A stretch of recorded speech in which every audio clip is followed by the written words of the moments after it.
அதிகாரம் 2. கிறிஸ்துவானவர் தம்மை பற்றியும் தம்முடைய சபையை பற்றியும் பேசுகிறார். கிறிஸ்துவின் சபையாகிய மணவாட்டி பேசுகிறாள்.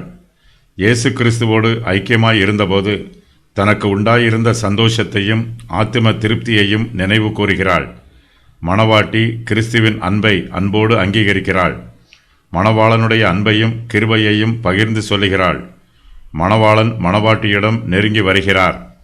மணவாளன் மணவாட்டியிடம் மறுபடியும் பேசுகிறார். அவளை அன்போடு அழைக்கிறார். வசந்த காலம் மறுபடியும் வந்திருப்பதாக சொல்லி அந்த காலத்தில் தம்மோடு அன்பாய் இருக்குமாறு அழைக்கிறார். மணவாட்டியின் முகரூபம் அழகாக இருப்பதாக மணவாளன் சொல்லுகிறார். திராட்சை தோட்டங்களை கெடுக்கிற குழி நரிகளுக்கும் சிறு நரிகளுக்கும் தேவனுடைய திராட்சை தோட்டத்தில் இடமில்லை.